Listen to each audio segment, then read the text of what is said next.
ദൈവത്തിന്റെ അതിപരിശുദ്ധമായ നാമം മഹത്വപ്പെടുമാറാകട്ടെ. G of goodness Christian ചാനലിലേക്ക് എല്ലാവർക്കും യേശുക്രിസ്തുവിന്റെ നാമത്തിലുള്ള സ്നേഹവന്ദനത്തെ അറിയിക്കട്ടെ. ഈ വീഡിയോ നിങ്ങൾ ആദ്യമായിട്ടാണ് കാണുന്നതെങ്കിൽ ഈ ചാനൽ സബ്സ്ക്രൈബ് ചെയ്യുക, മറ്റുള്ളവരിലേക്ക് അത് ഷെയർ ചെയ്യുക. ഇന്ന് നാം ചിന്തിക്കുവാൻ പോകുന്ന ദൈവത്തിന്റെ വചനം 1 രാജാക്കന്മാരുടെ പുസ്തകം അതിന്റെ 17-ാം അധ്യായത്തിന്റെ 12-ാമത്തെ വാക്യമാണ്. അതിനവൾ, നിന്റെ ദൈവമായ യഹോവയാണ്, കലത്തിൽ ഒരു പിടിമാവും തുരുത്തിയിൽ അല്പം എണ്ണയും മാത്രമല്ലാതെ എനിക്ക് ഒരു അപ്പവുമില്ല. ഞാൻ ഇതാ 2 വിറക് പെറുക്കുന്നു. ഇത് കൊണ്ടുചെന്ന് എനിക്കും മകനും വേണ്ടി ഒരുക്കി അത് ഞങ്ങൾ തിന്നിട്ട് മരിക്കുവാനിരിക്കുകയാകുന്നു എന്ന് പറഞ്ഞു. ഒരു വിധവയായ സ്ത്രീ, അവൾക്കൊരു മകനുണ്ട്. ദേശത്തെ ക്ഷാമം കൊടുമ്പിരിക്കൊണ്ടിരിക്കുകയാണ്.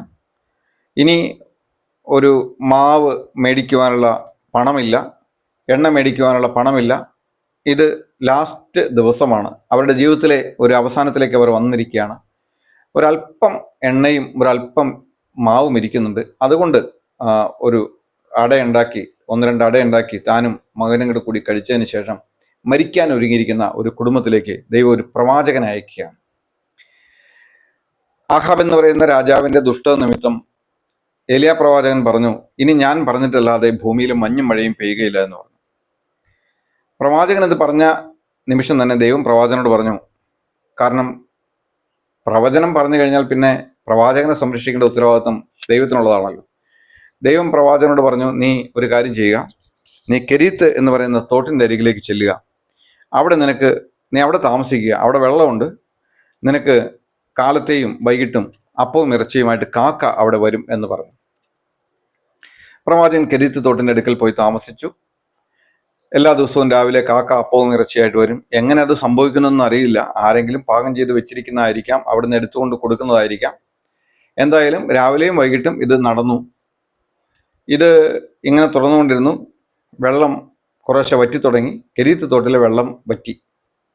അപ്പോൾ പ്രവാചകനോട് ദൈവം പറഞ്ഞു, ഇനി നീ എഴുന്നേറ്റ് സീദോനിലെ സരഫാത്തിലേക്ക് പോകണമെന്ന് പറഞ്ഞു. ഇസ്രായേലിൽ അനവധി വിധവമാരുണ്ട്. കർത്താവായ യേശുക്രിസ്തു ഇത് എടുത്തു പറയുന്നുണ്ട്. ഇസ്രായേലിൽ അനവധി വിധവമാരുണ്ടെങ്കിലും സരഫാത്തിലെ വിധവയുടെ അടുക്കിലേക്കാണ് ദൈവം പ്രവാചകൻ അയക്കുന്നത്. അതിന് ചില കാരണങ്ങളുണ്ട്.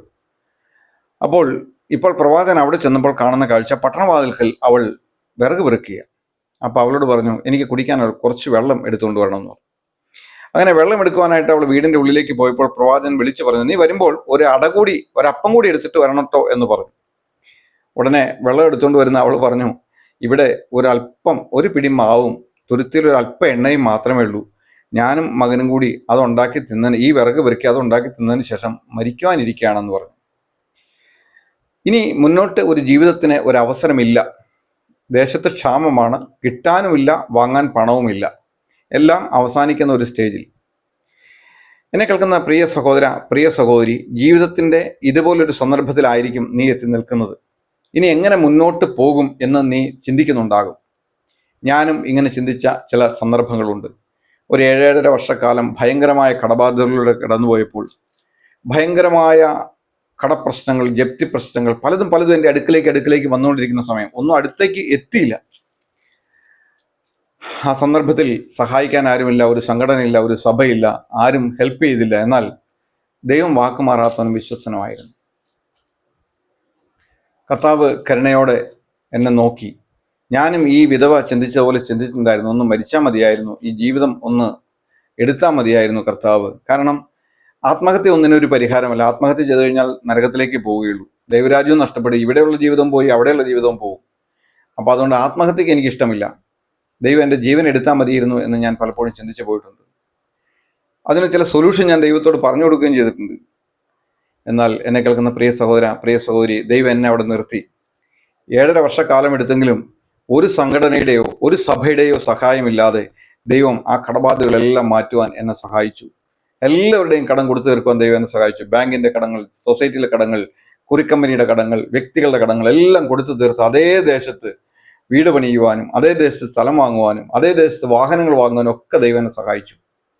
എവിടെ നമ്മൾ അവസാനിച്ചു എന്ന് തോന്നുന്നുവോ അവിടെ നമ്മുടെ ദൈവം നമ്മളിൽ നിന്ന് ആരംഭിക്കുന്നവനാണ്. ഇന്ന് ഈ വചനത്തെ കേൾക്കുമ്പോൾ ഞാൻ പറയുന്ന വചനങ്ങൾ എൻ്റെ ജീവിതത്തിലും കൂടി യാഥാർത്ഥ്യമാക്കിയ വചനങ്ങളാണ് ഞാൻ സംസാരിക്കുന്നത്. ഇത് ജീവനും ചൈതന്യമുള്ള ദൈവത്തിന്റെ വചനമാണ്. ഈ വചനത്തെ വിശ്വസിക്കുന്ന ഒരാളും ലജ്ജിച്ചു പോയിട്ടില്ല. കർത്താവിലേക്ക് നോക്കിയ ഒരു മനുഷ്യനും ലജ്ജിച്ചു പോയിട്ടില്ല. എന്നാൽ മനുഷ്യനിൽ ആശ്രയിച്ച പലരും ലജ്ജിച്ചു പോവുകയും ചെയ്തിട്ടുണ്ട്. ഇവിടെ സരഫാത്തിലെ വിധവ പറയാണ്, എൻ്റെ കയ്യിൽ ഒന്നുമില്ല, ഇതോടെ ഉള്ളൂ, ഇതോടെ അവസാനിച്ചു, ഇനി ഞങ്ങൾ മരിക്കാനിരിക്കുകയാണ്, ഞങ്ങൾക്ക് ഇനി വേറെ വഴികളില്ല. പ്രവാചകൻ പറഞ്ഞു, നീ ഒരട എനിക്ക് കൊണ്ടുപോവാ, ഒരു ചെറിയ അട എനിക്ക് ഉണ്ടാക്കി കൊണ്ടുപോവാ. ഇനി ഈ ക്ഷാമം തീരുന്നവരെയും നിന്റെ കലത്തിലെ മാവ് കുറയുകയില്ല, നിന്റെ തുരുത്തിലെ എണ്ണ വറ്റുകയുമില്ല.